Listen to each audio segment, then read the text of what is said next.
What is up? What is up? We're going live. We're going to simulcast MAHA Action, Media Action Hub. And what's funny is that I am simulcasting.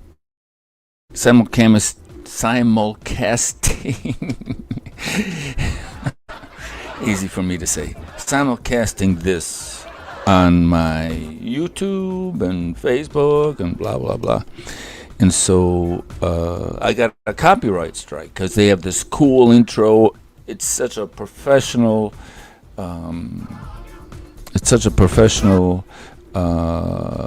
broadcast. It's ridiculous. But so they've got music, right? And so I got a copyright. You know, you set off the copyright filters, and so I was like, okay, you know. And so I challenged it. I said, hey, we're here to put a dent in humanity, and you know, I'm trying to spread the word. And the it says, okay, we'll contact the people, and if they accept your challenge, we will let you know and what's up. And so they accepted my challenge, and they told me to go screw myself. Come on, man.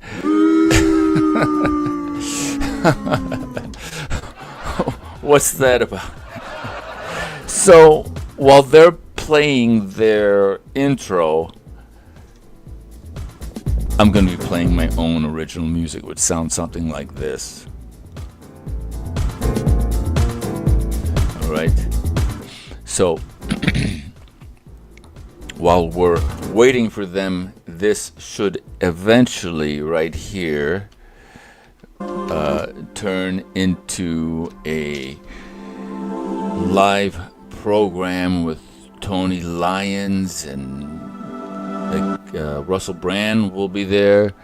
And I don't have the full list right here with me. I could probably look and see on my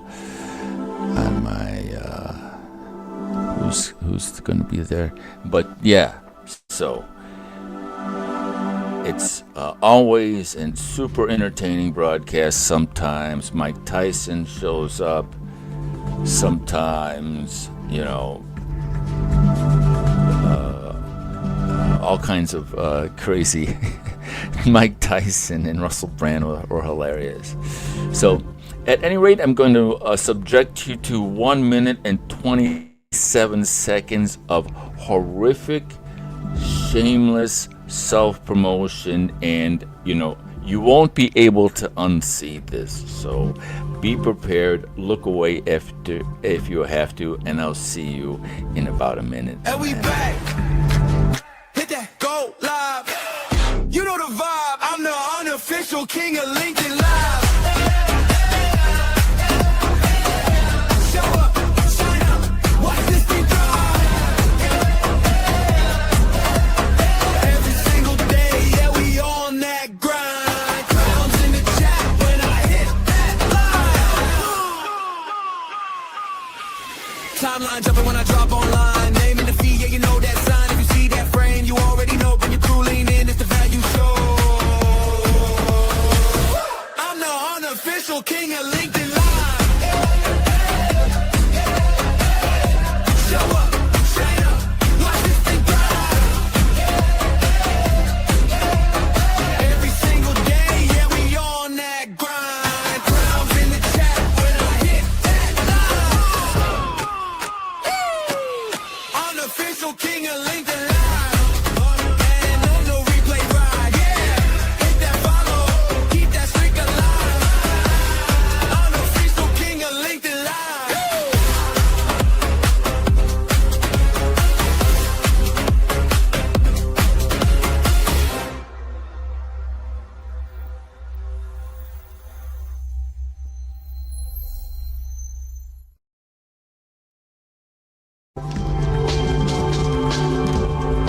Wasn't that horrific? Where are my original claps? Oh, I'm gonna lose my mind if I don't have my claps. Let's see if I can reboot it. There they are.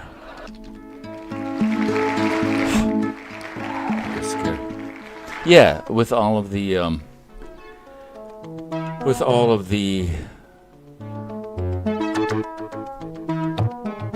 sitcoms and TV that I grew up with, if I don't hear claps and if I don't hear a laugh track, if I decide to make a joke, I feel it's empty. I gotta hear it. I feel like it's this desert with tumbleweeds, you know. If I don't hear my laugh track and my claps. And so we'll be, I think, applauding Tony Lyons as he comes in, right? You have to. We might even give him a yay. Right? Don't you think Maha deserves a yay? Right? Wouldn't you think? They might even get a boom.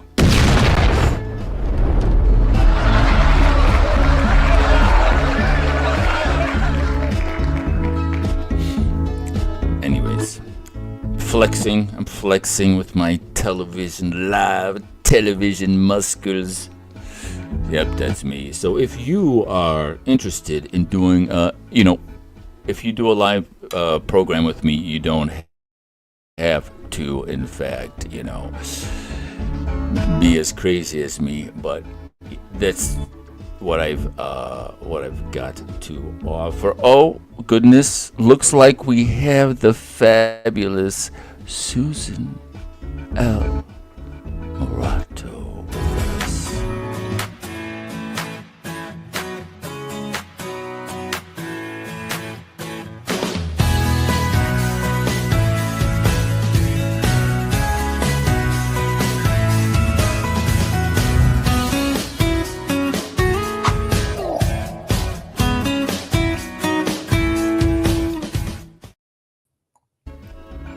All right, Susan, how's it going? It is hot. How's it where you are? Is it hot? Yeah, we got real hot. Yes. I mean, I'll take it. I sat outside in shorts and bare feet, of course, but like real hot, like debatable as to whether or you should put the air conditioning on. Really? Correct. That hot? It looks. Are you trying to go for that Vaseline lens 1920s look? It looks like one part of your screen is a little bit. Do you see your screen? It looks like it's cool. Hey, All right, so if I do this, does that do anything helpful? Oh my God, that's absolutely perfect. Okay, I think we call that I lotioned my hands and then I touched. Nice. Beautiful. Okay, Absolutely beautiful. are you finished with your fast, Mr. Liam? No, I'm not. Okay, wow, looks like here we go. Looks like Here we go. the countdown has begun. I'm on a 7-day fast. And I have, oops, I lost. Oh, isn't that interesting? Okay, so as the Zoom shifted into a live Zoom, I lost the feed, but that's no problem. We'll get it right back here. All right. So at the stage, here we are. Liam, I've been talking up the whole crown Yes. situation, thinking that what with the royal whatever that you bring, we're going to get people today on this thing. You think so? You got that I do. feeling? I do. I have that feeling. And also, in all honesty, I had a discussion with someone in my world yesterday. And I don't know about you, but I'm always really perplexed. Like, what is it that RFK is doing that is so distressing to people? And now I know. And it's just sort of the absence of complete information. But anyway, so I'm looking forward to it from that perspective, that for people who are perhaps misinformed or not quite clear on why some of the actions that alarm people, maybe we can kind of help dispel the anxiety and the hysteria over it all. Yes. Yes, indeed. That would be my hope at any rate. How's your day been? My day has been great. I've got to check one setting here.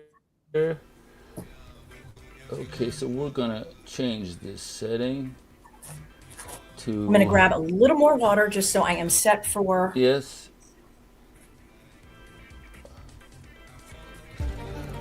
Okay, beautiful. There we go. All right, I've got control of it all. So yeah, we'll be commenting play by play, action by action. Why aren't you sticking, Maha? Come on, get in there. Yeah, everything always goes wrong when you're about to go live. There we go. All right. So let's see how we're doing. Okay, so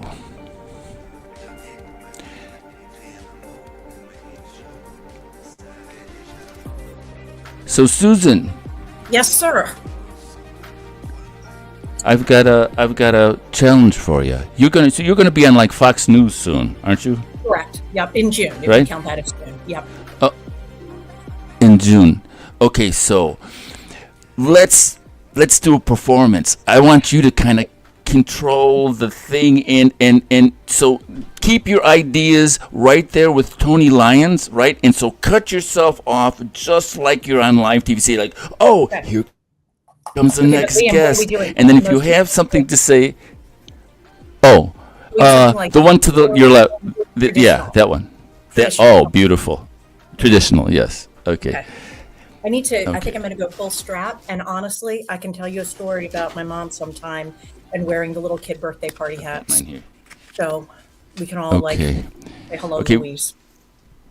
Okay, here they go. They're Wait, about to start. wait. So One of us is Right. wearing a crown and the other is not. after yes, that's true. We have to be symmetrical, man. Yeah, we gotta be symmetrical. Okay, so I got a flag for using their music, so I'm going to use my own music. I hope you don't mind. Oh, no, I don't mind at all. And actually, I was thinking about it. You offered to write the song for us, our little theme song. I think you should. I like that idea better. Yes, you think I should? I do. Okay, And, I so mean, what do you think about the unless the muse is not speaking, in which case we pick an existing song that we like. Yes, we could do that. And so what do you think about this broadcast? You use it as a training mechanism. You speak when Tony's speaking, and then you say, okay, let's go. So you run the show. I'll be the technical guy. What do you think? You say, okay, now we'll go back. And so when Tony's speaking, you speak, and then when the other people's speaking, you let them run, but you say, okay, we're going to go back. What do you think? Go back to the guest. You I speak. mean, I'll give it a try. I mean, can I Okay. say, like, Liam, how about you take us back to the actual meeting now? Sure. All right. Okay. Sure. What do you think? If it will make And you then happy. you can go to the Fox It will people. make you happy. Look how professional I am. You need me every week on your program. What do you think? Yeah. Yeah. Okay. All right. So remind me Rock and after this. Got a client I need to move for time tomorrow. Okay. Here we go. Countdown. Okay, so I'm gonna put my music up because.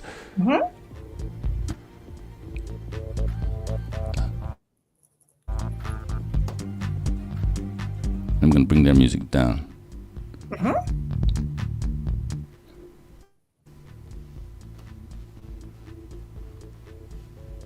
Where's my music? I'm surprised we can't hear whatever music the MAHA folks are playing right now. Well, they flagged me, so I'm bring. This is their music. Okay, good. It's over. There's Mr. Tony. Hey, everybody. Welcome to the MAHA Media Hub. I'm Tony Lyons, president of MAHA Action. So, what's happening now is unlike anything I've seen in my lifetime. Millions of people all across the country are waking up to something that honestly should have been obvious all along. And that is that the best medicine isn't a pill, it's food. It's what we put on our plates, and it's what we feed our kids, starting when they're really small. And that's what determines whether they grow up healthy and thriving or whether they spend their whole lives battling chronic disease. That's the reality. And look, this movement, the MAHA movement, is about change. It's about real change, education, policy, getting loud about all this stuff. And as Secretary Kennedy has said, and he's absolutely right, this is not the fault of everyday Americans. You go to the grocery store, you buy what's on the shelves. Nobody handed you a warning label. The fault is in the food itself and in the fact that nobody's been honest with you about what's actually in it and about what it's doing to your body. So let's talk about the elephant in the room, ultra-processed food. You hear that term thrown around all the time. But what does it actually mean? Here's the deal. Ultra-processed foods are industrial products. They're made mostly, or sometimes entirely, from stuff that's been extracted from real food. Oils, fats, sugars, starches, proteins, stripped out and reassembled. Then you've got chemically modified ingredients like hydrogenated oils. And then, and this is the important part that should make you angry, substances that are literally cooked up in a lab, flavor enhancers, artificial colors, emulsifiers, all kinds of additives. There's little to no actual whole food left in these things. So let me put it simply, ultra-processed food is the opposite of real food. It's the opposite of everything our new food pyramid stands for. And here's what you need to understand. These foods were never designed to keep you healthy. Nobody in a boardroom said, how do we nourish people? They said, how do we make this food last longer on a shelf? How do we make this cheaper to produce? How do we maximize profit? That's it. That's the goal. That's always been the goal. And a lot of the chemicals in this stuff, they're not just bad for you, they're addictive by design. We've created generations of Americans who are hooked on food that is making them sick. And it's a cycle, and it's brutal. MAHA wants to reduce the toxic load on all Americans, whether that's coming from food, drugs, vaccines, pesticides, whatever it is. We want it all to be on the table. Think about it, though. 70% of what our kids eat is ultra-processed. 70%. And we wonder why childhood obesity is going through the roof, why chronic disease is an epidemic. And this is why. We're fighting every single day to reverse it. Breaking this cycle of addiction, that's step one. That's the foundation. You do that, and you've taken the most important step towards rolling back decades of chronic disease in this country. But we also need to talk about the good news, because there is good news. Real food is available. And despite what people think, eating real whole food does not have to cost more than loading up your cart with processed junk. It just doesn't.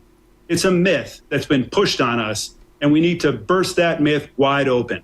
And thanks to Secretary Kennedy and initiatives like Product of USA label, it's getting easier to know what you're buying, to identify food that's actually grown and produced by American farmers and ranchers.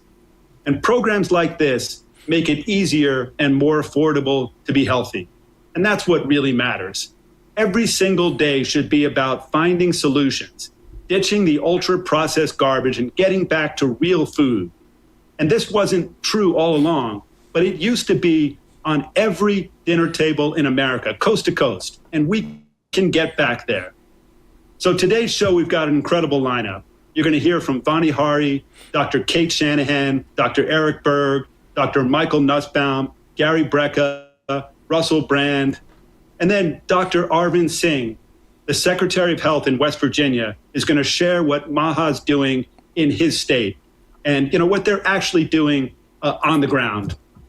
But first, we're going to kick things off with Callie Means. He's a senior advisor at HHS, and he's going to break down the government's definition of ultra-processed foods and what they're actually doing to improve nutrition for all Americans. So let's get into it. Welcome, Callie Means. Thanks, Tony. As you're talking, I'm reflecting on what's happened in the past year, and I think we're all anxious for more change. Secretary Kennedy's right over there, and I know he's certainly banging the table for more change, and I think that's the nature of our movement. But man, what's happened in the past year, I think, is extraordinary. I think even if many of us want to see faster action, more action, I think we can all agree that 2 years ago, none of us could have imagined the place we'd be at today. I want to get into ultra-processed food, Tony, but I think one thing that happened on Monday is emblematic of what we're doing across a number of fronts. So Gary Brecka and some other friends on the call were there, but we went down to a hospital in Florida with Dr. Oz and Secretary Kennedy and announced what's called a condition of participation. So I think one of the key things is Secretary Kennedy's in power now. He's got his hands on the biggest department by budget of any government in human history. And that department pays out $2 trillion a year in Medicare and Medicaid payments. And there's conditions that come with those payments. So what we learned we could do is put a requirement that hospitals who receive Medicare and Medicaid funding, which is every hospital, are going to be required to not serve toxic food. And we announced this new condition that hospitals cannot be serving sugary drinks. We've all seen the stories, and I've seen it personally. My mom, who was diabetic, was served soda. And you see this all over the place. The ultra-processed food, sugary drinks, inflammatory food, that's the cause of these chronic diseases that are filling hospital beds and actually make recovery worse. These are being served rampantly in hospitals. And this letter that we announced is stopping that. Today, a hospital is out of compliance and at risk of not receiving federal reimbursement dollars if they continue serving this food. This is going to have a massive impact on patient health, and we're also working and using every level we can to look at the food that guests are served in hospitals. It's interesting when you dig in. Hospitals are the largest employer in the United States. The healthcare sector is the most employed industry in the country, which is, maybe a longer conversation whether that's a good or a bad thing, but it's true. And healthcare workers are much sicker than the average population. So by using the levers of power that we have and saying government money that is going 90% to treating chronic disease should not be funding hospitals that serve food that's fueling that same chronic disease, and also working on our convening power to look at the food that's being served to the employees and the staff and the visitors to that hospital. That's an example of a change that's going to have a significant public health impact. Tony, you mentioned the ultra-processed food definition. So this is what we've learned that industry does and special interests do. In the states, they blame lack of federal action, and then on the federal level, they blame the states. And this has happened with the ultra-processed food definition. So it's basically finger pointing back and forth. And what the food industry often says is, well, we don't know what ultra-processed food is. So we've taken on the mantle, and we will be defining what ultra-processed food is. And I think it was something very interesting. We've engaged stakeholders that frankly are opposed to Secretary Kennedy and the administration on other issues. So we've been working with the American Heart Association, the American Medical Association, other major groups, because there actually shouldn't be major disagreement with Secretary Kennedy and academia on this issue. Actually, we don't think the definition of ultra-processed food is actually that complicated. So we're going to have a very common sense definition. And what that's going to allow us is the ability to put that into government. Sure. Thanks. I just wanted to something to say, say? Michael Pollan is a food writer, and he's written a lot about psychedelics and lots of other things. He summed it up at one point with his dietary advice was eat food, not too much, mostly plants. I feel like that's pretty good. And as well, somebody said if your great-great-grandmother would recognize it as food, i.e. it grew on a tree or out in the backyard vegetable garden, or it was the wheat that was ground up into something, or the cow that gave milk. If your great-great-grandmother would recognize it as food, you're probably okay. But if it was manufactured, synthesized, concocted in a lab, then we want to be a little more cautious. I don't think that's a real difficult definition. I think that's a great definition. Yeah. Back to the show? Yeah. And an issue where many folks are not eligible to join the military. So from the dietary guidelines, you're going to be seeing significant reforms and better real whole food, which is going to be driving better markets to farmers, billions of dollars of new markets. It's going to help local farmers. You're going to see that rolling out this year. We're going to have baby formula announcements coming soon. We've been really working to look hard at baby formula standards for the first time in well over a decade. We've been talking and we're working through a updated transparency process for consumers like food labels. We're convening companies at the White House and at HHS every single day. You just had Walmart announce that actually the largest... Something else? One of the earlier meetings, there was a talk about transitioning farmers from the use of heavy pesticides and chemicals in their farming process to a more traditional, less pesticide-y form of growing food. And the question was raised, is it possible? Like, is it doable? Can you do that and produce enough food? And I can only say, and I know nothing about farming, but it has to be, because for millennia, people have been, maybe not millennia, but at least for thousands of years, people have been farming without aid of a whole lot of chemicals. As well, what occurs to me is right pretty much down the road from me, there are some lovely farmers in Lancaster, Pennsylvania, who are Amish. They're already doing it, as are lots of other small organic regenerative farms. One of the things that I proposed in my open letter to RFK a few weeks back was, why not pair those farmers up and have them mentor the farmers who are looking to transition but don't know how you do it? That to me seems like a not very difficult thing to implement that could be helpful. And I'm ready to go back. Great idea. Great idea. Let's go back. It's just common sense. We can obviously do much, much better. And it's just great that we have, you, Bobby Kennedy, and a whole team of people who are really focused on changing these things and bringing. One thing I wanted to say was, he said the hospital, the medical industry is the biggest employer in the United States. Wow, that's incredible. Okay, so while Tony's talking, let's talk, and I'll So let's talk bring us about back in with the next hospitals, guest. and let's talk about doctors, and let's talk about going through medical school and residency and internship. And why do they design it that these folks are supposed to take care of our health, but they subject them to conditions that are the antithesis of what you need to be healthy? They're not allowed to sleep the full complement, which is foundational to health. They're living on crappy food in the what am I call it, the cafeteria or out of the vending machine. I can't think of a less optimal. Okay. We ready to go back? Go ahead. Less optimal place for our health. Here's our next guest. Let's see what they got to say.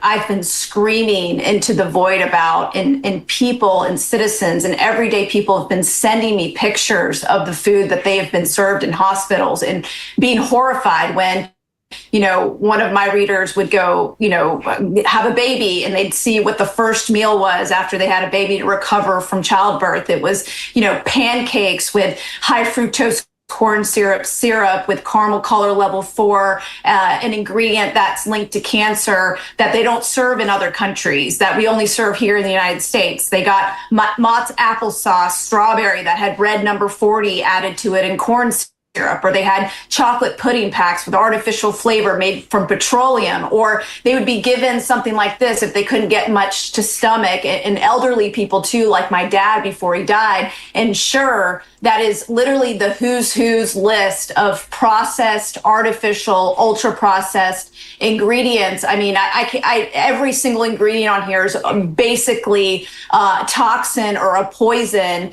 And under my definition of ultra processed food, this should certainly, bite the dust and go into the trash can. This is not food that we should be serving people. The Gatorade that they serve over and over again with the red 40 and the caramel color, again linked to Go cancer. ahead. You want to say something? Yeah, I sure did. I saw a comment in the chat that what's the point on the food if the hospital is still going to be saturated with EMFs, which stands for electromagnetic frequencies, which is the problematic, what would you call them, Liam? I guess the radiation that our devices emit and that our system of 3G and 5G technology emits. So that person was concerned about that, and also about the artificial lights. And I know that sounds very wacky, but what is true is that a bunch of years ago, there was a big push to get us all to transition from the old-fashioned incandescent lights over to the newer, more energy efficient LEDs or fluorescents, which is excellent for the environment, and it's excellent for all of our pocketbooks, and it's terrible for our health. So the eyes, it causes retinal damage, and then it damages the wavelength or the light that emits and comes from a fluorescent light bulb damages your mitochondria. Your mitochondria are what provides you with energy, and your brain is heavy in mitochondria. So when I look at the fact that we have a nation of people who don't feel very well, who are dragging and tired, and also a lot of people kind of careening in and out of depression, anxiety, OCD, all the brain stuff, could we switch light bulbs back, please? Absolutely. Great points. Let's get back to the show. About how we are being systematically poisoned with chemicals that are used less in other countries, that are more regulated in other countries. And I think what we really want to think about is when we talk about all of these different measures and that Callie talked about to reduce ultra processed foods and educate the consumer on what ultra processed foods are, we continue to chip away at the system that depends on the monoculture farming and the routine chemical use. We start to shift away from the ultra processed foods. And so we reduce the demand for industrial scale corn and soy production. We decrease the reliance on herbicide intensive farming practices. We create economic incentives for more diverse regenerative agriculture. We increase the amount of organic foods in the shopping space. It's the reason why Costco is the largest purveyor of organic food, is because of the demand that the food movement has created. And this is going to continue to grow the more people learn the truth about ultra processed foods and where these chemicals come from. I have 30 seconds, but I just wrote an amazing blog post on how the U.S. differs in its Roundup weed killer glyphosate policy and what the differences are, and how pre-harvest crop desiccation is not used in Europe, but we use it here. And this is how we get 60 to 80% of our human exposure of this chemical. And I really wanted to showcase, like I showcased the different side-by-side comparisons of how Doritos are formulated here in the United States and how they're safer and better for you in other countries, and McDonald's French fries and Gatorade and Fruit Loops. It's the same case with our pesticides, and it's one of the reasons why we are rallying at the Supreme Court on April 27th.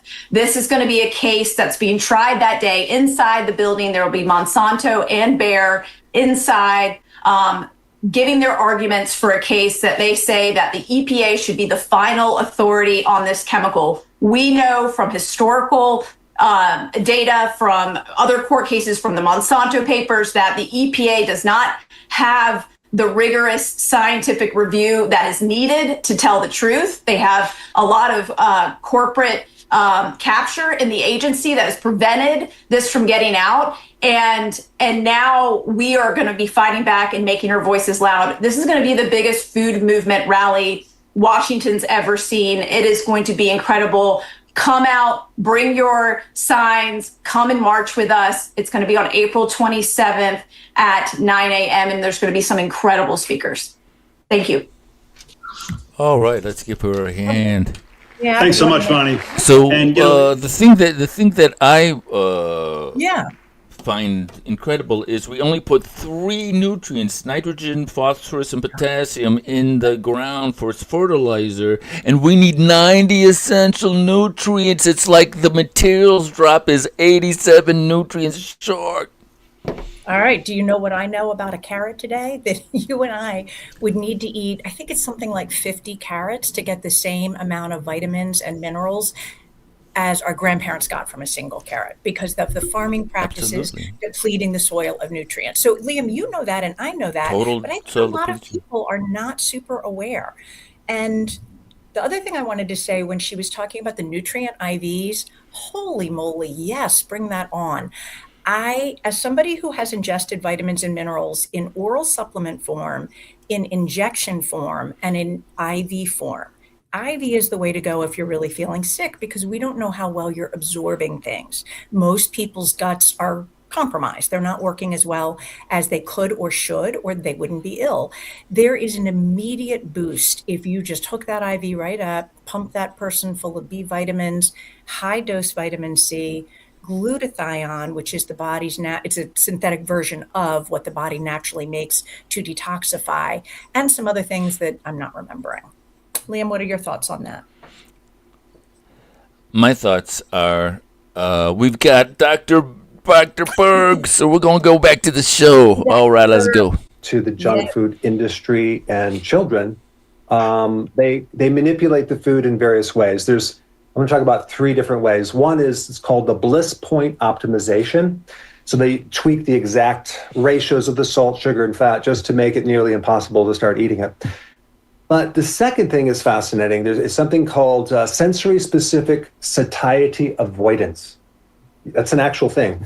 It means designing flavor combinations so your brain never gets tired of the taste. So the stop signal never fires. And then you have something called consumption velocity. This is the engineering of refined foods that literally are so refined it disappears in your mouth. So by the time you eat it, it's actually the signals don't get to the brain. So you basically keep eating it and eating it and eating it. So these are behavioral food engineering terms, which I was like incredibly blown away when I started learning about this whole technology of engineering for dependency. Basically, they're just modeling after the tobacco. So the intent is just to override children's brain signals to stop eating. And I was one of those kids. I lived on junk. And, if you take your kids in the grocery store and they're hungry and tired, good luck. They're just going to demand the thing with the little, prizes in the cereals. I used to be that kid. But in December 2024, 11 companies were sued for designing addictive food products and marketing them to children. So the FDA and NIH have now launched a joint initiative modeled on the Tobacco and Regulatory Science Program to study these products the way they studied reason.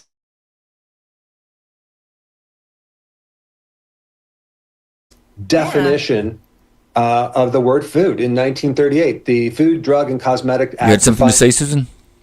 Well, you know me, I can always fill some space. So those terms are new for me, the sensory-specific satiety avoidance and consumption velocity, but I'm not surprised. And I agree with the decision to have the FDA and NIH look at it and scrutinize it in the same way that they did the cigarette industry, because it was knowing and intentional. So it would be different if it was, whoops, we had no idea that this food type product we made was going to be addictive and harmful to people's health. But I'm definitely of the opinion that it was known and that was the entire goal. Absolutely. Let's see what Doc is saying now.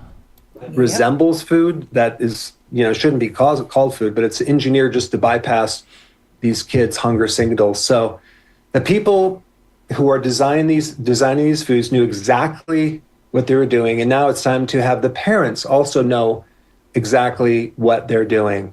Thank you.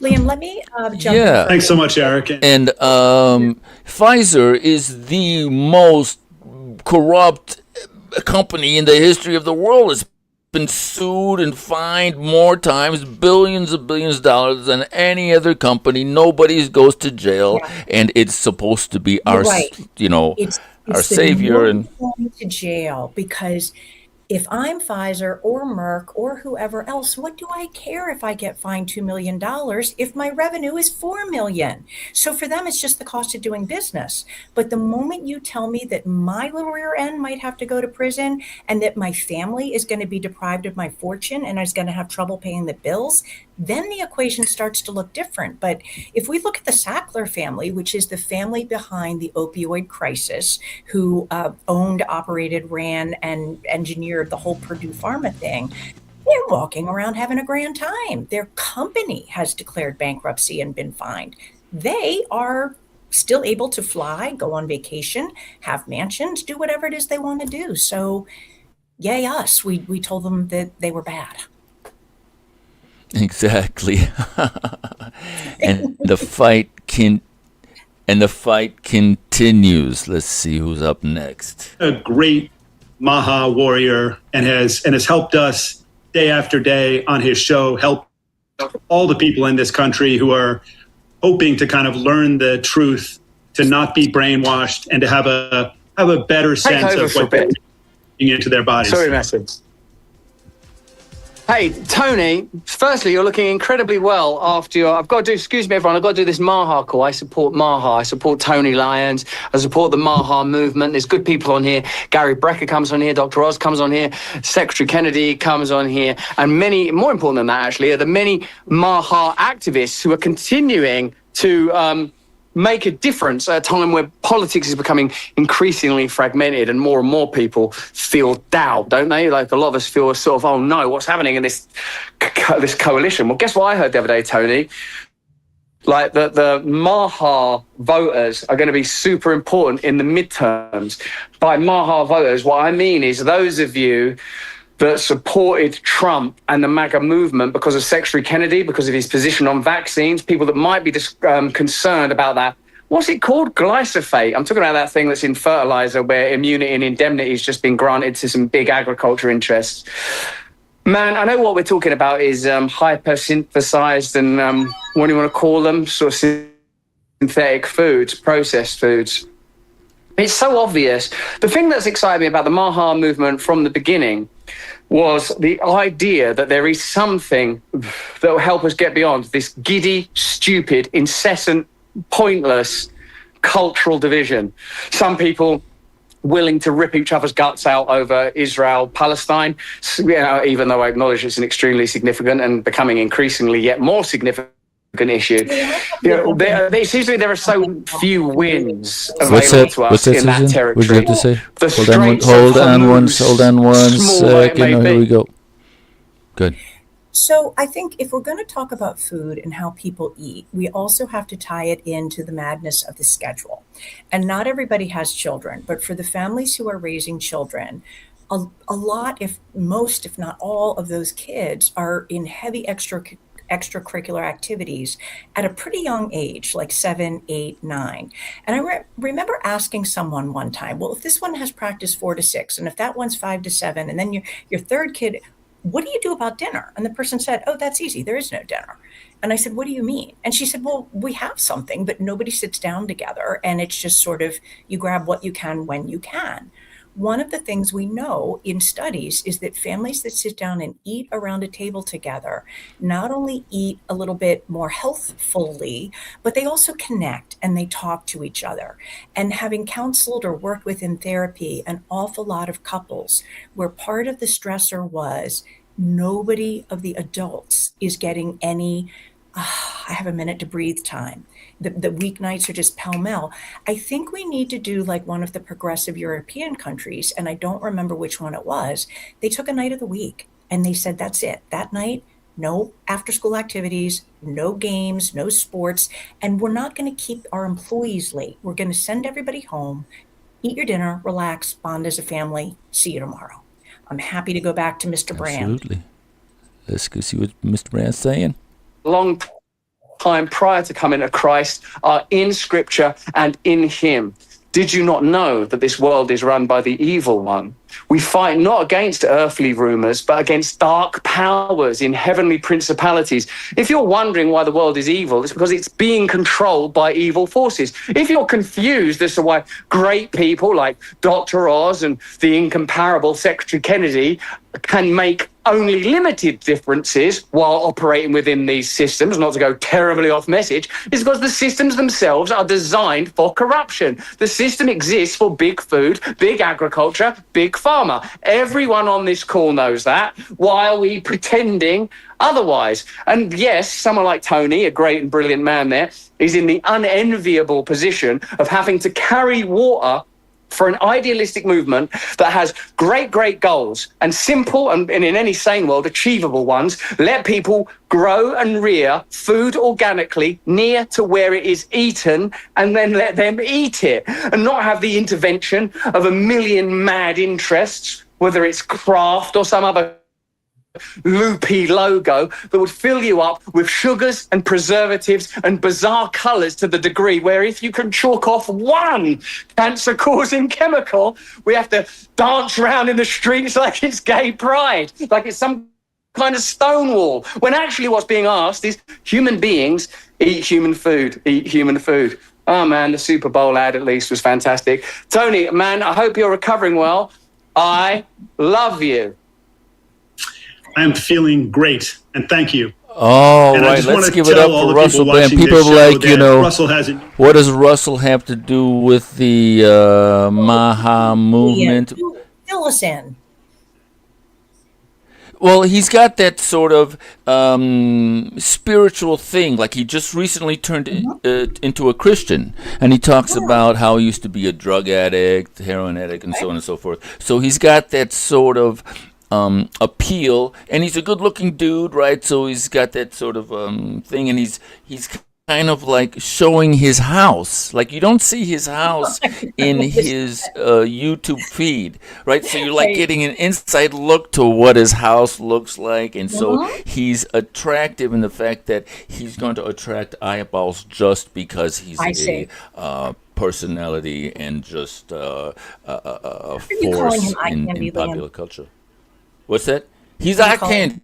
Yeah. Not for me, but I'm sure he is for women. Do you find him attractive? Do you find Russell Brand attractive? I mean, for me, it's hard to look at his bare chest. Does the bare chest I mean, do anything for you? But what do I know? You know, like I can't speak to what the youngers like. So, how about the long hair and the beard? I mean, I'm kind of agnostic on that. Like, well, and here's the thing too. Once you get to know the person, I feel like for me, a lot of it is the inner being that I get attracted to. So once I'm in, then I no longer know whether the person's attractive or not. I just know I like them. I don't know how other people work. Isn't that what they call sapiosexual? I'm sorry? Isn't that what they call sapiosexual? Isn't that what they call sapiosexual? You're attracted to the core of the being. And particularly the intellect, I think, for the sapio or sapio. Yep. There's so many terms. You need the middle schoolers at my school to come in and diagram them on the whiteboard and explain them. It is next level. Yeah, I just stopped listening after metrosexual. I was like, okay, I'm done. Whatever, man. Just continue with your craziness. But yeah, okay, so we have a next participant. Let's see what's to the MAHA up with Action our next team. guest. I'm honored to have the opportunity to be here and speak today. As Tony said, I'm Arvind Singh. I'm the Secretary of Health for the great state of West Virginia. I'm going to walk through a few actions we're doing here in West Virginia. We're not interested in talking about health differently. We're actually focused on doing it differently and focused on execution. And that starts with leadership. Governor Patrick Morrisey, he set a clear expectation early on that this wasn't going to be incremental. It was going to be a substantial shift. And that shift starts with confronting the root of the problem. As folks on this call know all too well, we are dealing with a chronic disease crisis driven in large part by what people are consuming every single day. And that's ultra-processed foods. As people know, these foods are cheap, they're accessible, they're engineered, and directly tied to obesity, diabetes, cardiovascular disease, and declining life expectancy. In West Virginia, unfortunately, let's bring him down and bring you up. Hit me, Susan. When he talks about a chronic disease crisis, I am super aware of it. One of the things I've noticed is I've started hearing, for example, I met with a client not long ago and he referenced getting a truck and he apparently purchased it from a friend. And both the truck buyer and seller are no more than about 30-ish, low 30s. And the reason he's buying it from a friend is that the friend's chronic health conditions will not allow him to drive anymore. I don't remember the details of what's wrong with the friends. That is something that I never used to hear of back in the day, unless someone had had a pretty catastrophic accident with a brain injury or they were in a wheelchair or something. And one of the thoughts I have is as our population gets older and sicker and we can keep people alive, but they may have dementia and need a lot of care and support, how is that going to work if the younger generation that traditionally would be stepping up to the plate and either caring for them or at least facilitating their care, if they too are ill, what is going to happen? And that is a very serious thing that worries me. Absolutely. What is going to happen? Good points. Let's get back to this show. We passed the Make West Virginia Healthy Again Act to align our state programs and incentives around better nutrition, prevention, and measurable health outcomes. But policy alone doesn't get results. Execution does. And that's where our West Virginia Rural Health Transformation Program, and I'm just going to shorten it as RHTP, comes in. RHTP is how we operationalize in our state MAHA. It's the engine behind everything we're doing, and it's built around a standard that is absolutely non-negotiable. Every dollar must drive measurable outcomes, not activity, not process measures, outcomes. We've structured our RHTP program across 7 pillars, and at the center is prevention, specifically targeting chronic disease at its root. And through our program, we're going to scale nutrition, physical activity, food as medicine approaches across our state as core parts of the program. And we're working with providers and communities to actually change behavior, not just advise it. Because reversing chronic disease requires sustained behavior change, not one-time interventions. We are aligning the rest of the system around that goal. We will be deploying smarter care models that manage chronic disease more effectively. We will be stabilizing the workforce needed to deliver that care, and we'll be expanding rural access so people can actually receive it. And we'll be leveraging public dollars to attract rural and health tech innovation. All of it connected through what we call a statewide data spine, or our connected care grid, so we can track outcomes in real time and hold systems accountable. That's the shift. Historically, healthcare funds inputs, but we're aiming to fund results. Historically, systems operate in silos, but we're building integration with data, accountability, and clear expectations, and we will enforce it. If something isn't working, we don't protect it, we fix it, or we move on. And we're already seeing progress. Providers are integrating nutrition into care. Many of our medical schools are teaching nutrition in school in our state. Our governor signed into law just recently common sense measures requiring continuing education for physicians in our state around nutrition. We brought back the presidential fitness test to reinforce the importance of physical activity early on in life. And we applaud HHS, as Callie Means discussed earlier, for updated dietary guidelines and the recent move to require hospitals to align patient meals with strong nutrition standards or risk losing Medicare and Medicaid funding as part of the conditions of participation. These are meaningful, long overdue shifts that I am proud to see. You wanted to say something, West Virginia Susan? community. Sure. I'm thrilled, first of all, to hear that medical schools are going to be teaching nutrition because, yes, I mean, there's no downside there. So, better late than never, but I'm thrilled about that. I'm thrilled that doctors are going to need to do continuing education in nutrition. Having said that, my mind goes to the movie How to Live to Be 100, a movie on Netflix. And Liam, have you seen it? It's what's the movie? How to Live to Be 100, which is a documentary about the blue zones. The blue zones, for people who don't know, is the name given to areas around the world that happen to have an unusually high percentage of people who make it to be about 100. But not only do they make it to 100, they make it, and their 95-year-olds are running circles cognitively and physically around some of our 53-year-olds. So the documentarian travels to these different countries. There was Sardinia, Italy. There was a place in California. There was, my goodness, Costa Rica, and looked at the common denominators. He located them, what he thought were the common denominators: living in community, having a purpose. I know what the common denominator actually is. I don't know if you put it in the movie. It was a bunch of common denominators. Well, the main one, the leading common denominator is they are all at the base of mountains. Correct. And the water that brings also, they're getting all the 90 essential nutrients from the mountain source. Or they're drinking wine that was stored in clay pots, so it's absorbing minerals from the clay. But the last episode of that documentary, which is maybe only 7 or 8 episodes long. The person who made the documentary came back to the US and approached a town in the Midwest, I want to say Minnesota, and said, I'd like to sort of reverse engineer that type of environment here. And he predicted that he would be able to bring healthcare costs down. So he did it. And it was basically a lot of creating a lot of open green space, encouraging people to come out and volunteer so that they're not in isolation, lonely and sad in their houses. A lot of just getting people out and moving, and also taxing the unhealthy food at a much greater rate and trying to make the healthier food more appealing and accessible for the average consumer. Sounds like a good way forward. Or let's I think get we ought back to to do the it show. in every town. Let's go, people. Absolutely. RFK Jr. talking about it on Joe Rogan.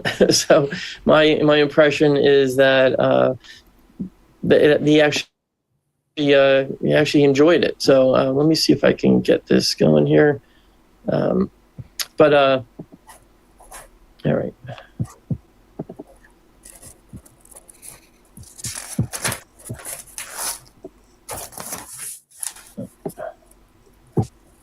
So can you see my screen here?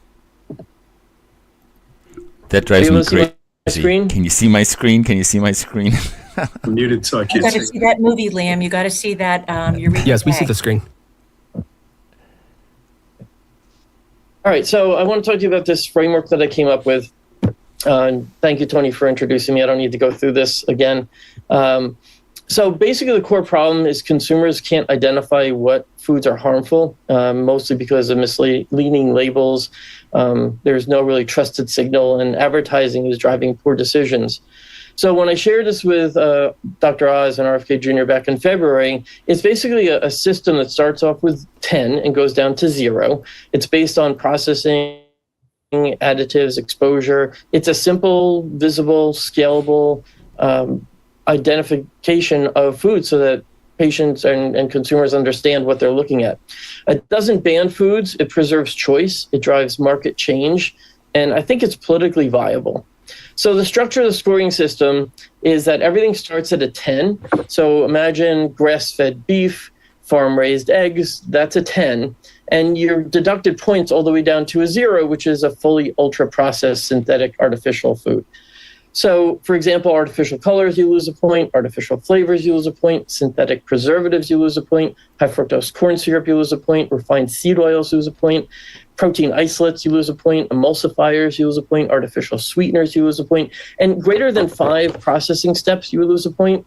And then, honestly, and I've heard RFK Jr. talk about this a lot, if you don't see these ingredients that are in your house, you got to wonder what they're actually putting into it. But I'm certainly open to any other suggestions on here. But the labels will be color-coded. So from 10 to 7 will be green, 6 to 4 are yellow, and anything 3 and below would be a red label. Consumers understand colors instantly. It's easy for a consumer to identify how bad a food is if it's based on a color, and it reduces consumer label anxiety. So they're understanding what they're looking at pretty quickly. It's easier than counting calories. It forces manufacturers to reformulate what they're actually doing, because if it's a red label, more than likely consumers are going to pass by it and not purchase it. So the consumers are going to be forced by economics to then change the formulation. It's protecting children. It encourages ingredient transparency. And I think it's politically sellable because it's information. It's not regulation. We're not denying anyone the ability to have anything. This could then be expanded into SNAP incentives. So if a SNAP recipient is perhaps using more than 50% of their money towards green labeled products, maybe they get a 10% incentive. Federally funded institutions should be limited to green and yellow labels and not allowed to present red labels to the consumer. Retail integration is important. School alignment, which we're already looking at. Schools that are receiving federally funded programs should limit what they're providing to the students. There could be insurance incentives based on how much of you're purchasing of the green products. And it allows for population health tracking as well. This framework is not final. I'm actually seeking input from this group to maybe make suggestions on how to change it or make it better. But I'm not looking for credit for this. The goal is to make America healthy again, and I'm really looking to see if there's an opportunity for a way to improve what we're actually, creating Leah, here. I'm asking now for a few thoughts. Yes. That is great. Thank you so much for Hit me, coming on, Susan. and What a do couple you- of great points. What do you got to So one say? of my thoughts is that in the same way that in a nefarious way, corporations like cigarette companies marketed to children, we just take that and do it in a good direction. So we know that little kids respond to bright colored pictures. And in my head, you walk into the grocery store and you've got a big picture over the organic produce section, and it has the clean dozen. Which, for people who don't know, the Environmental Working Group, which rates industrial toxins, picked out the 12 fruits and vegetables that are of the highest level of concern in terms of them using either the greatest amount of pesticides or pesticides that are particularly detrimental to human health, whether they are carcinogens or they are endocrine disruptors or what have you. So I'm picturing that if your 3 or 4-year-old is tugging you on the hand saying, "Mommy, look, I want the dancing carrot and the one that are coming out of the bathtub full of bubbles and they're squeaky clean and happy." And then you have your sad, dirty dozen over here that you make them drabber, less colorful, less animated. Just no-brainer things like that. You need to make it cool. You need some professional football players and pro athletes and Absolutely. celebrities to endorse, "I love my green smoothie," and take pictures of them doing their whatever physical activity they enjoy doing. Right. Got to do it any way you can. All right. Let's Any way get you back can, but to appeal to your little Maha. people. Any way you can. Head of Human Foods. And it really was such an amazingly historic moment. But I was sitting there in the front row and I was watching the secretary deliver this message at this beautiful children's hospital. And I couldn't help but think how ironic it is that this is such a cataclysmic win for MAHA to just get nutritional foods into hospitals.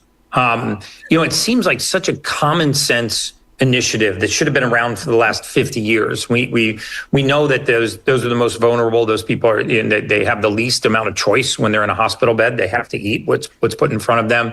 It's something that was very near and dear to my heart. I lost one of my very, very best friends from a very young age, Steve Novak, and I lost him to a late stage colon cancer.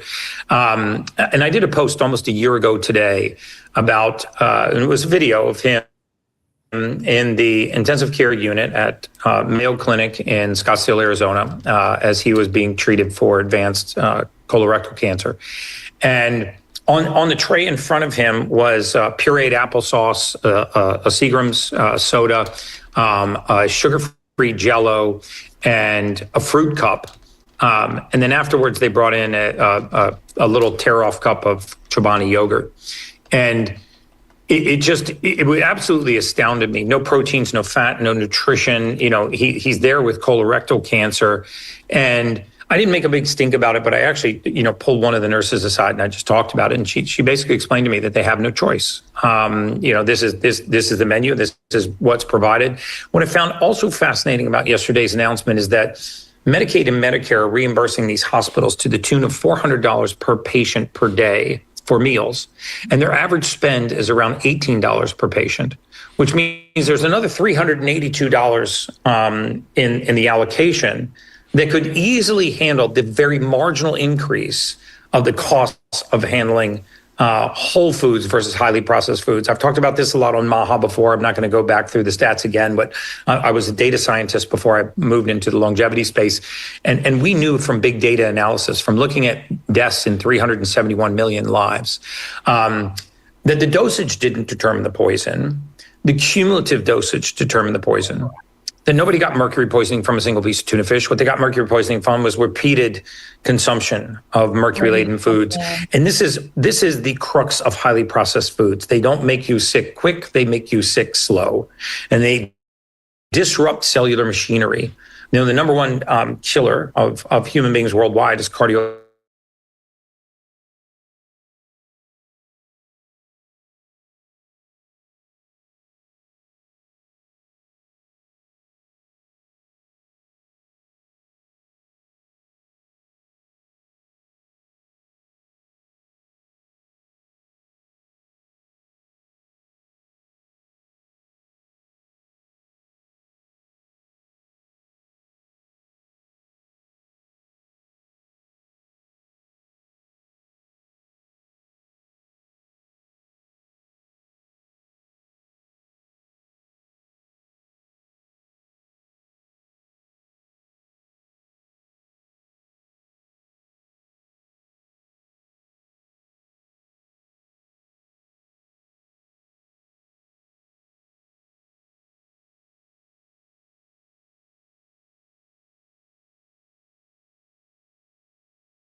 So I'm just ecstatic about this. It seems like a simple common sense win.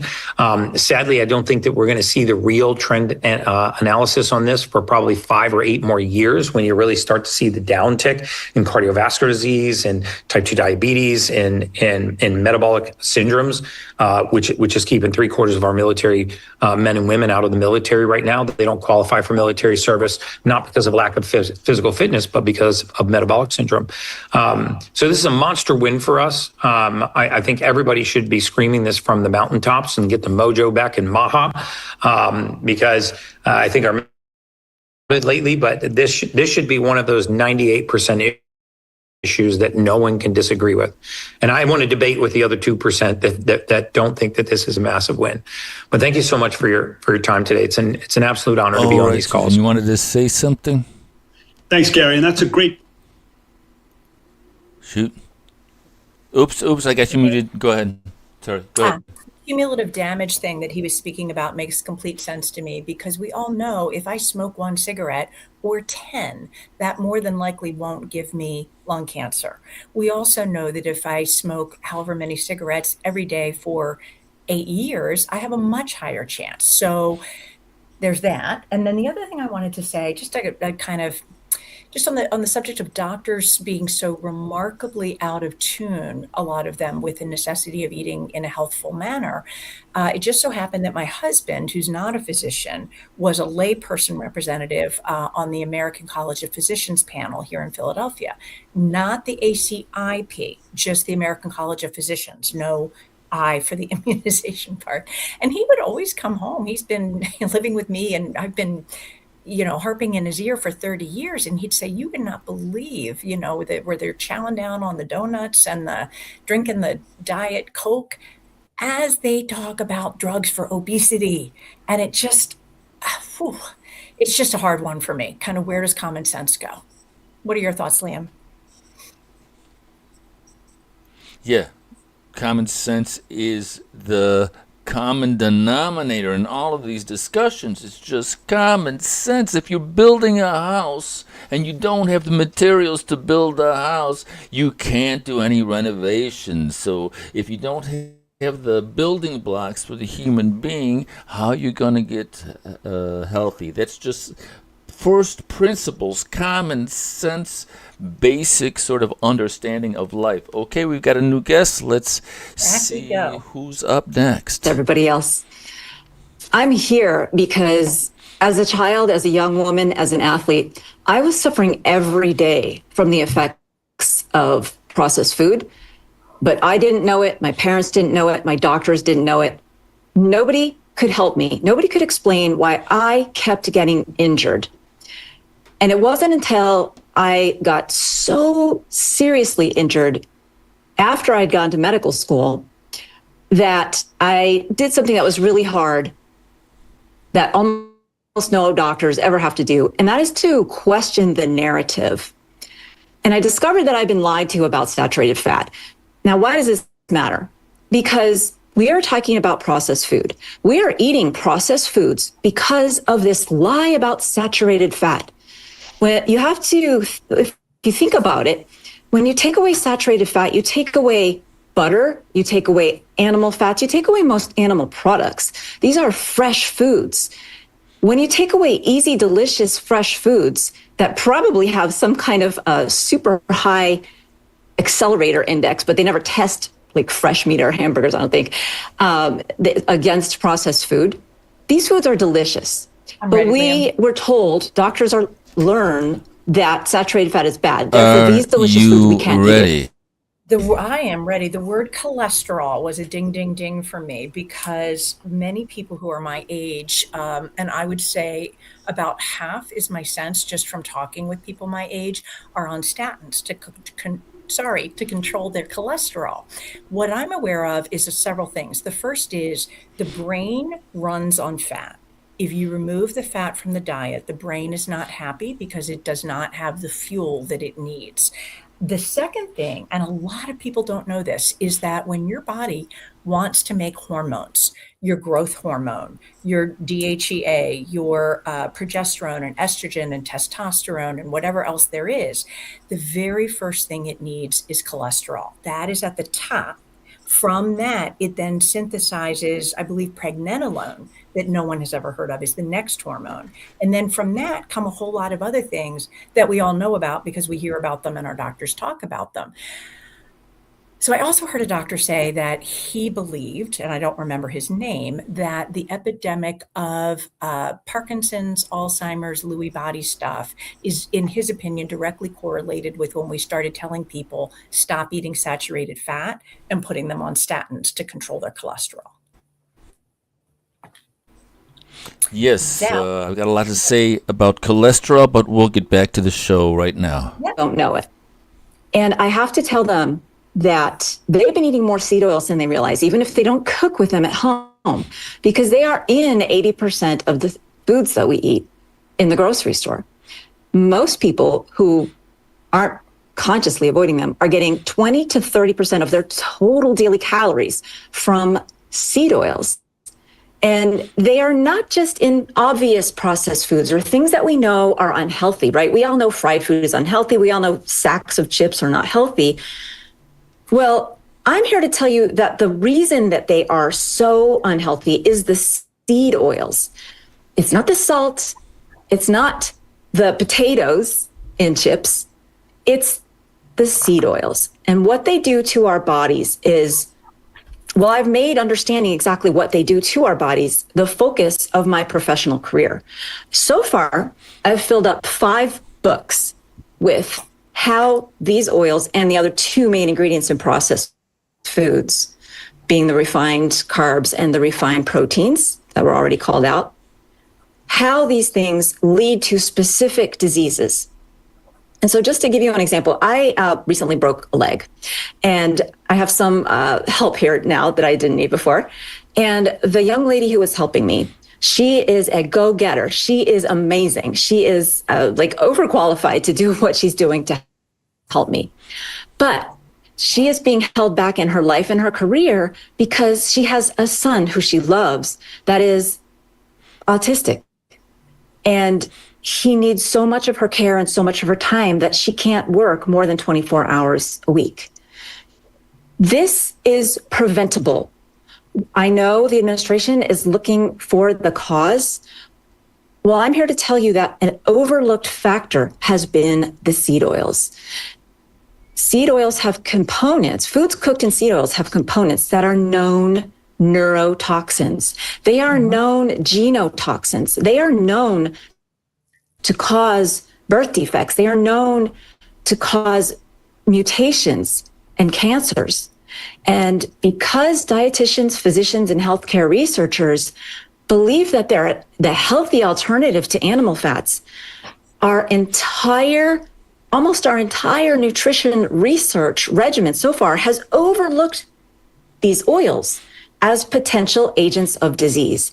And in fact, the structural blind spots and biases around saturated fat have prevented seed oils from even being evaluated properly, so that dietitians and doctors think that they have been evaluated and they think that medical science has tested them. But the fact is, they have never been tested as independent variables in the past 30 years of medical research, which is most of what anybody in healthcare will be able to access and go back to. So the Hateful Eight, corn, canola, cottonseed, soy, sunflower, safflower, memorize those. Those are ingredients in your stores. That's the first 6. The last 2, rice bran, grapeseed. If you can get these out of your life, this is the most important step you can take to improving your health. You will notice a difference. And it's not just because you're cutting out processed food. It's because these are toxins, and it's a shameful legacy of American medicine that we have not only not pointed these out, but that we have promoted them as heart healthy for generations. Thank you very much. Okay, so I've got a Thanks couple so much, of Kate. quick That's things to a crazy say step. here. 75% of the gray matter of your brain is cholesterol. 80 to 90% of your gonads are cholesterol. If you don't eat fat, if you don't eat bacon, there's nobody home upstairs or downstairs. And to go on what the doctor was saying, when you fry seed oils, they turn into heterocyclic amines and acrylamides, which are known carcinogens. If you want cancer, eat fried food. If you want prostate cancer, breast cancer, brain cancer, the heterocyclic amines and the acrylamides, they attack soft tissue. And so this Mediterranean diet and extra virgin, EVOO, right? It's a death sentence. So I cook with beef tallow. I cook with lard. I don't touch seed oil unless it's in a salad. If you're cooking it, you're cooking cancer. That's my agreed. And look at you with the big words. I'm very impressed. Have you been to Austin, Texas? It is a dining experience that you won't have anywhere else. So we went in the fall for a MAHA adjacent group. The Children's Health Defense Fund had a conference. And we went to a yoga class, my husband and I. And at the end of the class, we asked the locals, where can we go to get some food that's tasty and maybe a little bit on the cleaner, organic-y side? And they laughed in our faces and they said, you're going to walk out the door, turn left, turn right, or go straight. You'll find it. And we ended up in a restaurant that the only oil they used was lard, but it wasn't just lard. It was lard from cows that had been grass-fed and free range or whatever else. They had a bar that had alcohol, and the bar also could provide you with a wellness shot of activated charcoal and coconut water. It was, there you go, I was baby. in heaven. I was ready to move there. Sounds like paradise. Oh, looks like they're kind of closing up. Let's see what they have to say as they end the show. Let me get my mix board going here. Support and be a powerful resource to the Trump administration going into the midterms. It's going to be so important because we need to make sure that Bobby Kennedy and his team can complete that mission that they've set out. And that, we have to have that power so that we keep them on mission and out of congressional hearings. So following this call, you're going to get a comprehensive email showing clips from this show and then calls to action. Please share that and, please help us grow this movement. And then, Casey Means is, kind of in limbo now as far as being confirmed as Surgeon General. So please call Senators Collins, Murkowski, and Cassidy. So Senator Collins, her phone number is 202-224-2523. Senator Murkowski is 202-224-6665. And Senator Bill Cassidy is 202-224-5824. Make sure that they know how important this is to the millions of MAHA warriors all around the country, that we won't stand for them holding this up any longer. And then, go to the peopleversuspoison.org. It's a new website, and sign up to attend the April 27th rally that Bonnie Hari mentioned. It's so important. We have to find a way to off-ramp glyphosate and all kinds of other dangerous chemicals from our food. Thanks for joining us once again, and we look forward to seeing you next Wednesday at 4 p.m. All right, so here comes their music. I'm gonna have to bring him down because they flagged me for copyright violation. I think they deserve a round of applause. Sure, let's give them a round of applause. Liam, I can see if I can put my music up there. Poison rally on April 27th. I did not hear where this might be. Is it Washington, I assume? We will answer your question in one moment as soon as I want to take a look at their outro. It's always fun to see what the other side does. Let's see if we can put my music up there. Yep. There's my music. I hear nothing. Oh, I How hear a about little now? something. Yeah, a little something. You could crank it up. Might be my bad hearing. There we go. Okay, they are over. So, all right, I'm learning over. as we go about the whole thing. Okay, so you were talking about the rally that they Correct. had mentioned, and Because if it's while DC, I somebody look, know. do you have any thoughts that you'd like to? Do you have any thoughts Yes, that you'd like I'm to say thrilled that about there is the a rally broadcast against. while I pull this up? Yeah, I'm thrilled that there's a rally to get the poisons out of the food. If it is in DC, I am a hop, skip, and a jump away. I'm right outside of Philadelphia.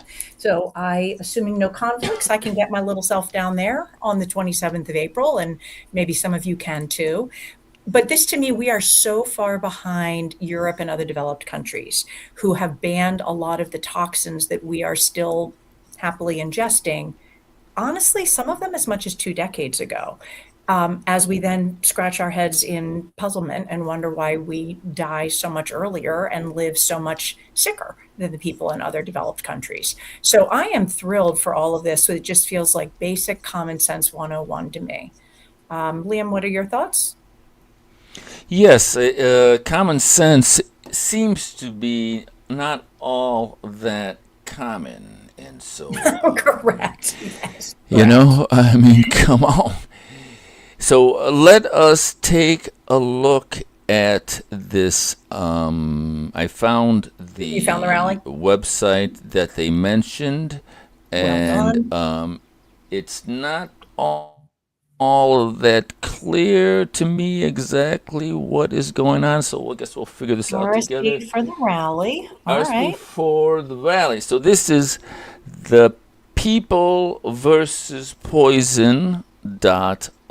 I'll Love it. make I will it. put that on my list to check into. People versus I'll put poison. that big so people can see RSVP. So I'm going to actually put my I'm going to actually put my coordinates in, and we're going to see what it tells us.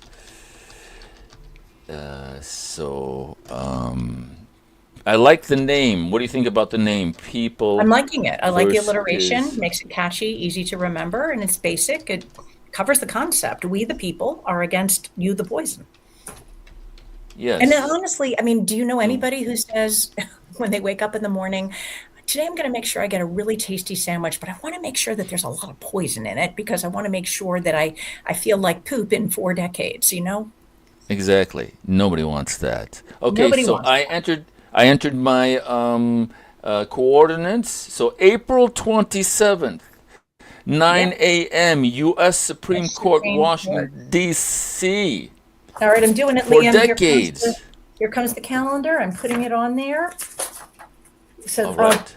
now they would put it on a Monday, and they would put it on a Monday that I already had other plans, but that's okay. It might take priority over the other plan. I'm not sure now that I know there's a conflict, but Liam, you'll go in my place, right? So shall I press join the rally? See where it takes us? Yeah, I think you should because then it might make it an easier thing for viewers. Oh, that they may. it just it. If you press join the rally, it takes you to the thing that I just signed up in. So So what we need to know is, So can you let's- get on the bus and just sort of caravan down there in one big hurrah? Because I think that makes it more fun too, if you're with other people. Okay, let's shall we read this? Sure, we shall. You shall. Enough is enough.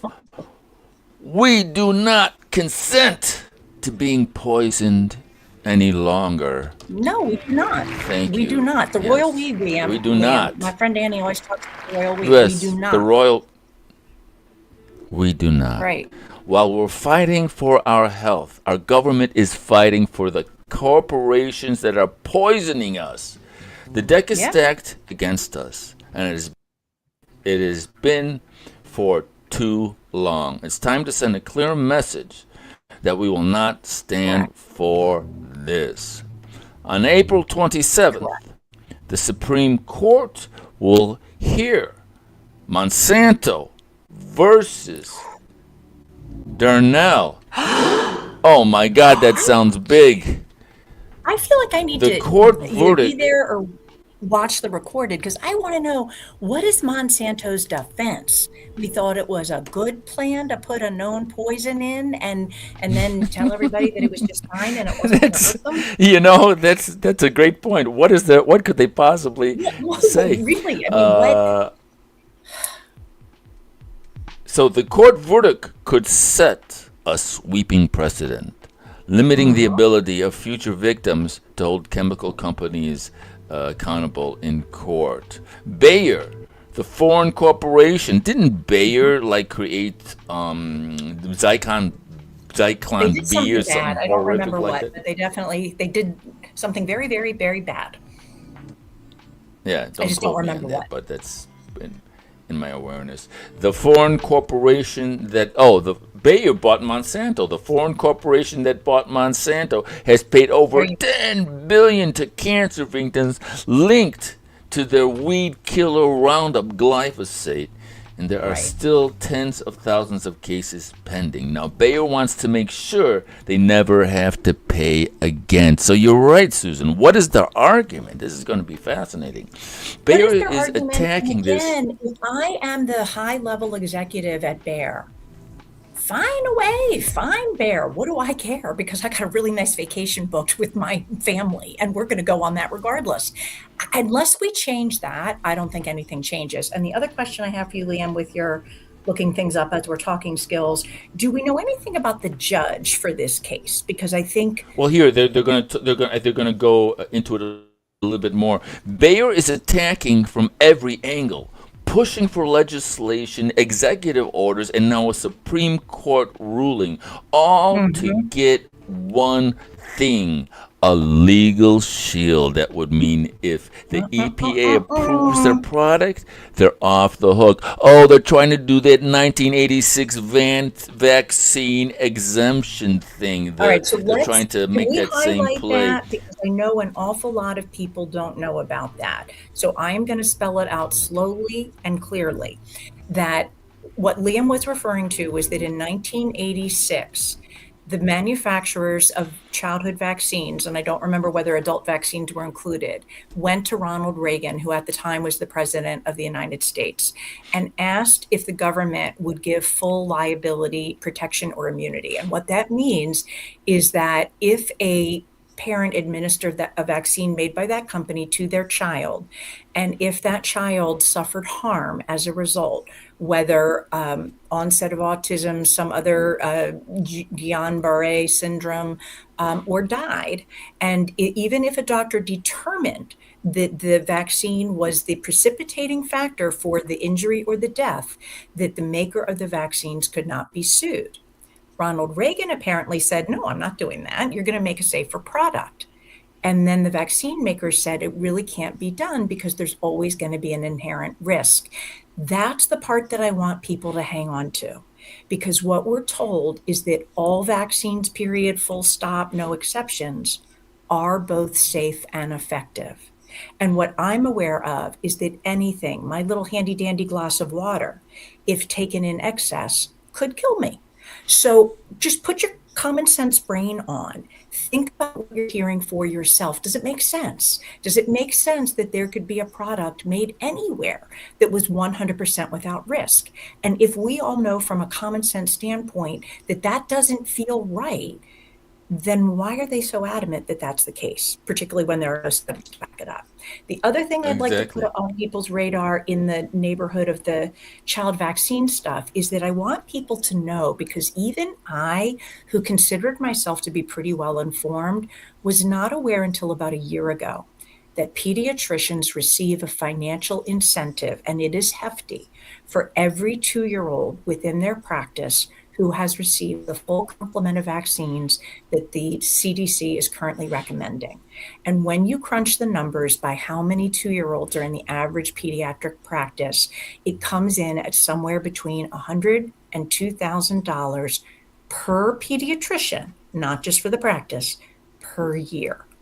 So then the question becomes, does that influence decision making? We've got people like Paul Offit who will look you right in the camera or in the eye and say that his 11 billion or whatever it is doesn't influence his thinking about childhood vaccines and whether they're safe or desirable.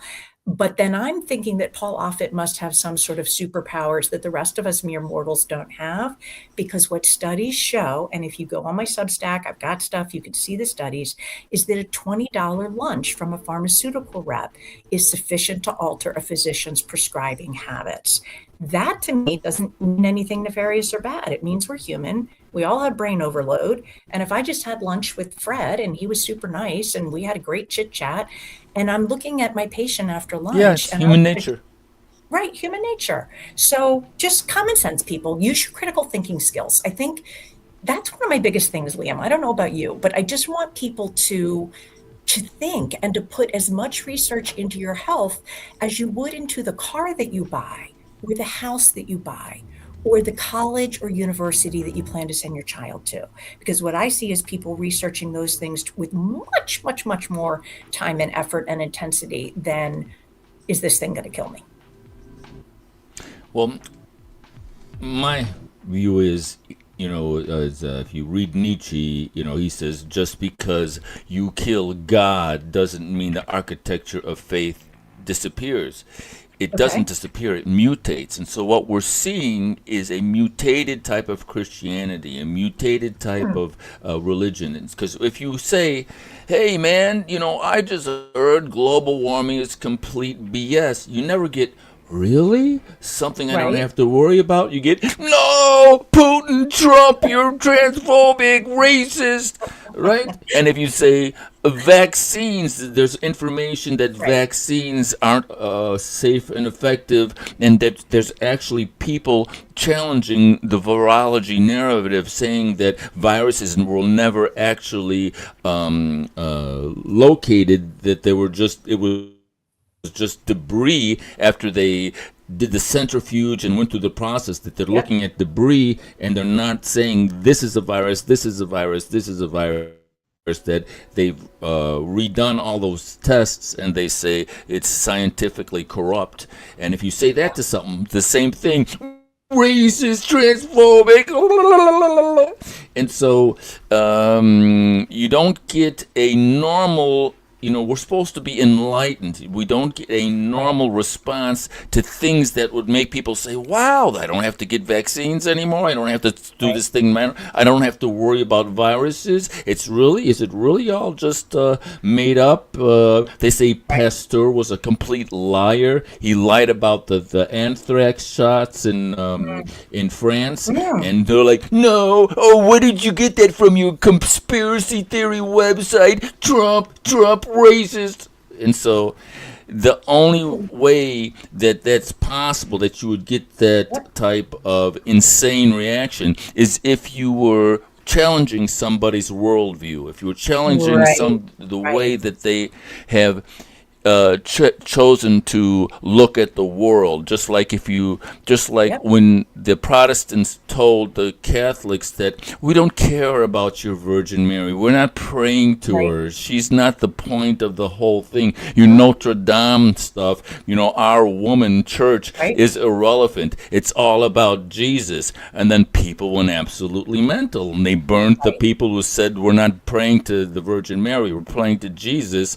Killed them, tortured them, and went to war because one side said we're not praying to Jesus, and one side said, so I believe we're in that type of paradigm. So I'm going to shut up and let's read the last paragraph here. Okay. Can I say one thing before we read the last paragraph?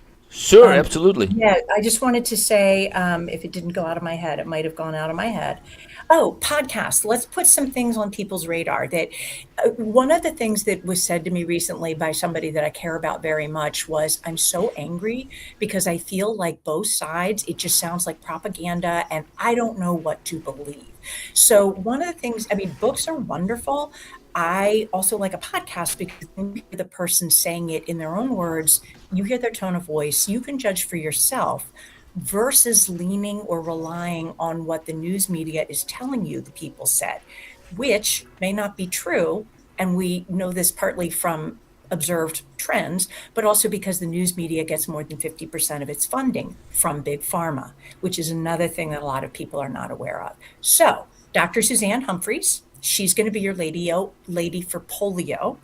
I don't have a book or anything, but just look her up, Suzanne, and it's HUM as in Mary. Help me, Liam. PHREYS, I think. So Suzanne Humphries, Hies, I think. Humphreys. I there's think a it's like great H. book called Unyielding. It is by Colonel Tom Remfer, who I had the pleasure of meeting back in the fall. It is about anthrax in the whatever decade it was. I believe it was the 80s in the military.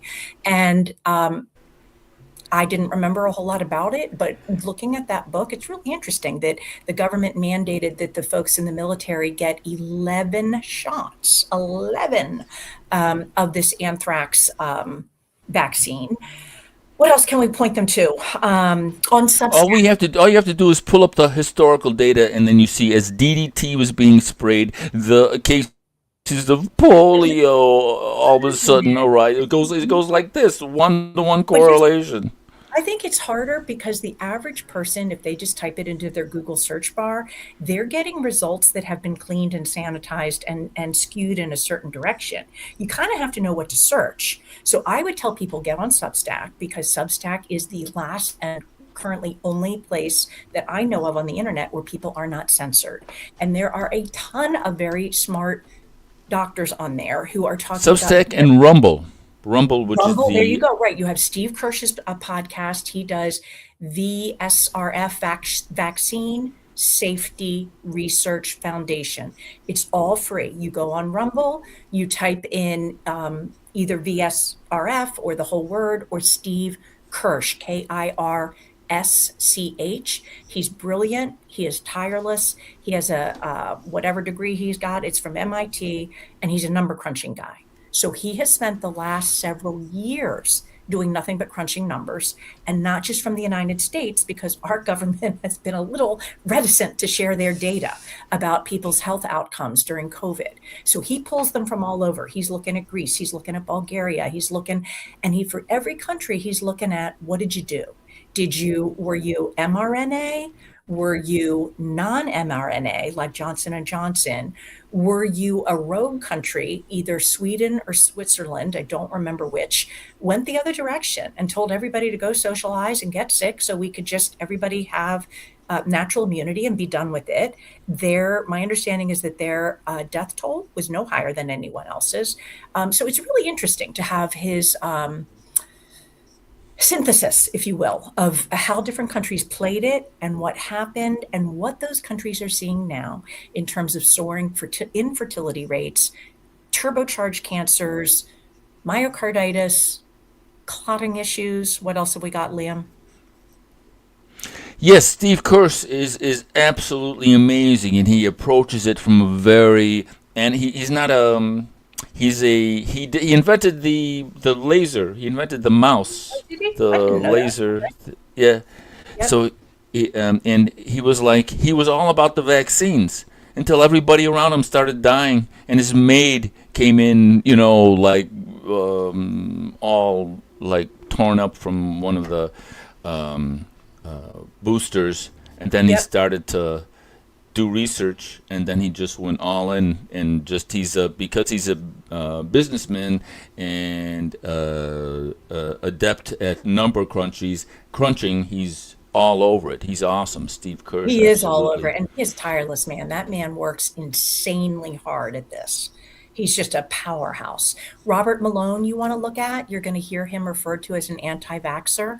But before you believe that, I'd like to put it on your radar that Robert Malone is the possessor of not one, not two, not four, 15 patents on mRNA technology. He was working on it quite a while ago. He said he said he was getting a booster, and he goes to the nurse. I created it, kind of like being like, what's that? I said, what? So we're talking COVID vax, just so everybody's clear. Yeah, he's getting the COVID vax, and he goes to the nurse. I invented this, trying to be like Mr. Cool, and he got the Right. booster. His heart started pounding, and he went into this crisis. And he says, "I almost died." And he's Yeah. like, my invention almost killed me. He was talking on Joe Rogan. So he was another one who was. What's that? But finish what you said, because I think it's important that people hear that. You were saying, Yeah, he was telling the story on Joe Rogan, and so they call him an anti-vaxxer when he's the one who designed and invented the mRNA technology. and himself got vaxxed, and it kills me because same with Kennedy. He himself is vaccinated. He vaccinated his children. He got the COVID vax. To me, anti-vax is such a bad term for all the people in the world who have any concern about vaccines. And I'm pushing really hard for us to make a switch and be vaccine selective, Yeah, which is it's a what great applied term. to me. So when my children were born, I didn't say yes to everything because I was pretty sure that my 4-week-old baby wasn't going to go have sex down the road or use IV drugs. But nor did I sign on and say yes, no to all of them. With each disease, I tried to look at what's the likelihood this child's going to get this disease? If this child, I have two she's, if they get this disease, how deadly is it? Or what kind of, lifelong problems could we get? What kind of data do we have that the vaccine itself is responsible for declines in that illness versus other things like improvements in sanitation or what have you? And how deadly is the vaccine? Do we have any data as to, there certainly seem to be some vaccines that are more highly associated with adverse effects. So it's really hard to get kind of unbiased information, but people like me who are vaccine selective, we just try to research each one. And again, we try to get the common sense brain now. So when polio was offered for my kids at the time, and I had one born in 99 and one born in 2002, there was no wild polio in this country. Wild meaning you get it from another person. The only polio we had in the country at the time was vaccine induced. So I said no to the vaccine because I figured their immature little immune systems were dealing with enough things. But I made a mental note. If we travel to a third world country, we should revisit it. And certainly when there was a case or two of polio up in New York some time ago, I did put it on both kids' radar and said, look, FYI, you've not had the vaccine, so you might want to think about it. Yes, and then if you listen to Dr. Cowan and Dr. Stefan Lenka, they've got a whole nother perspective. I won't go into it. Let me see if I can finish this last paragraph here. So we're talking about the march on Washington, April 27th, and we're talking about Bayer, who's attacking from every angle. They want immunity for the product. If the EPA approves the product, they're saying they want to be off the hook, right, for any And that's the punchline right there, lawsuits. people. Because If your product is really safe, if I give you something that is completely innocuous, I'm not going to have any fear about you suing me, and therefore I'm not going Exactly. to. Well, they just paid over $10 billion to cancer victims, so they don't want to take that hit again. So they're saying here, a foreign corporation that has faced the Bayer, which is a foreign corporation that has faced over 160,000 cancer lawsuits, now wants its legal loophole to walk away. Wants a legal loophole to walk away forever. And if they get it, every chemical and pesticide company in America get the same protection. This isn't about Roundup, but it applies to over 57,000 pesticide products. It's insane. It's about the health of every American now and for generations. This is our moment to come together and rise up against this crisis. Let's show Washington that enough is enough. Key dates: April 3rd, volunteer sign-up deadline. Last chance to join the team. Sign up now to make this rally unforgettable. April 15th, speakers will be announced. Meet the voices leading the charge. Full speaker lineup revealed. Rally Day, the main event. Supreme Court, Washington, D.C., 9 a.m. Bring everyone you know. The people versus poison.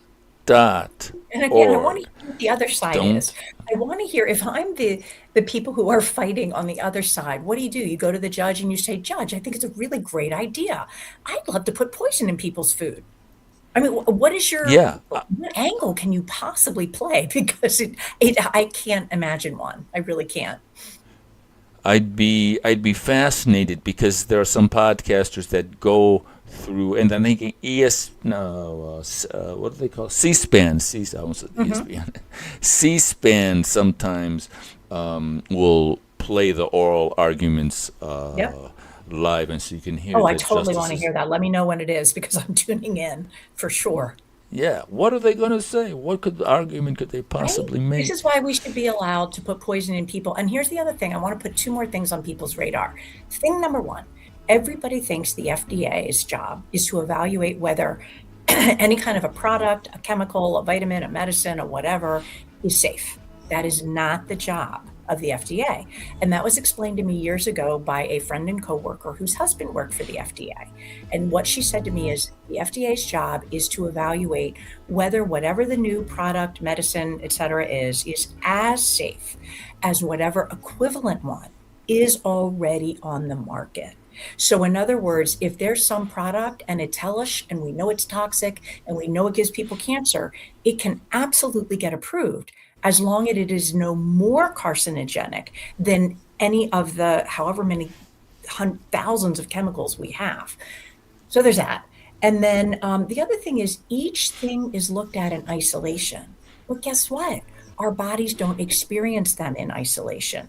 I believe that newborn babies, and even in remote areas like Alaska that you might think were a little cleaner and free of grossness, have something like 280 man-made chemicals already in their little systems. That number increases, and I have no idea what it is by the time your Liam's and my age. But the combinations are never studied, and they're never studied. How's that combination going to do with my genetic predispositions to have difficulty detoxing things, and maybe the emotional stress that I'm under, and the onslaught of radiation and EMFs that I'm experiencing, that whole soup, because it's like they're only testing the butter, but they're not looking to see what the butter does when you mix it with the eggs and the flour and the milk and the sugar so, all right, end of rant.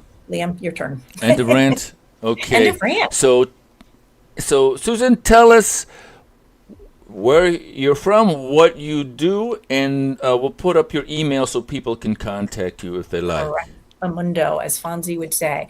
Currently live outside of Philadelphia. Specifically, I have an office where I see clients 2 days a week in person in Media, Pennsylvania, which is located in the most southeastern corner of Pennsylvania. So think very East Coast, kind of in between where the Philadelphia proper would be and where Wilmington, Delaware would be. My email address is Susan L. Maroto, M as in Mary, A-R-O, T as in Tom, O, at gmail.com. I'm a licensed clinical social worker, and my therapy practice works with anybody really who is honestly like kind of bright and motivated and wants to kind of move forward with things. I do have a little bit of some niche areas with EMDR, which is a trauma resolution technique. What else do I? Anxiety, depression, some talk of nutraceuticals for people that have kind of either explored the pharmaceutical avenue and it didn't do much for them, or they just don't want to do it. We can talk nutraceuticals for brain health. Did I say infertility? Infertility, adoption, all that stuff. For years, I was in the adoption and infertility world. So lots of clients around those issues as well. Parenting. Mrs. Maroto's Guide to Raising Fine Young Ducklings is about to launch on Substack. Awesome. Great. Fantastic. How about you, Liam? Tell people what you Oh. do in the mysterious world of Liam Gallegos. Okay, What so content if are you on? want your business or your project or whatever you're doing promoted on a live format, because we're in a trust apocalypse, and live broadcasting does something that no other form of media does. It's real, it's authentic, it's live, and if things go wrong, it's actually sometimes frames you as being authentic. You're real. No AI, no phoniness. So if you go to AI and you punch in the unofficial king of LinkedIn Live, you will find So like me a and me. calendar for me? I So, feel like so I want to take turns. I feel like sometimes I want to go fascinate, yeah, but I no, don't know how to that's make it very, fit. very lovely. Yeah, Yeah, we're see, gonna mine do. looks so cheap. Yours looks so awesome. Your Well, crown looks so great. because Oh, the that looks lovely. fascinators are, you're wearing, I think, a children's crown for a children's birthday party. Yeah, Like so I you're think not I gonna use should. I have ones. gold leaf. Should I gold leaf this? Wait, what's the question? Should you gold I leaf have it? gold leaf. I I think do a what lot you of. need is some brightly colored jewels. So if you go Okay. to like AC Moore or places that have paint, they have that metallic paint. So if you were to get some red Okay. and some gold, and we could sort of bedazzle your crown, I think that would be Yeah, it definitely needs bedazzling. because And it's so, shiny, but yeah, I'm not it's feeling the tacky. goldness of it. You're And just crushing it. You're crushing it. I look like a dollar store reject. You well, look here, you want me so to royal and keep you wonderful. company? I can keep Look at the difference. I can keep you company. Look at that. Look how awesome that Which crown looks. It looks like a. from Party City, so Yeah, you I gotta know. go to Party City. Oh, brah, I'm gonna give you. What are we singing today, Liam? Um, You just I don't know. call. We What do did we? that one time. Oh, Uh, I've got one. yeah, We didn't get any comments today, I know. And Leanne, and I messaged so her the other day. I didn't hear from her. I hope she hasn't lost and patience with us and moved on. I was thinking that that people don't know when we get comments. It's like we feel the earth move Move under our under feet. We feel the sky tumbling down, tumbling down. We feel the heart start to tremble whenever whenever you're you're around. around. Oh, baby. Oh, When I baby. see your text, You have to get the mellow as the month of May, oh, darling. Can you I get can't the stand it when when you you look text at me me that that way? way. Hey, Feel the earth move under Liam's feet, and he gets the actual instrumental music next time. Because that will help us, so yeah, we will sound better.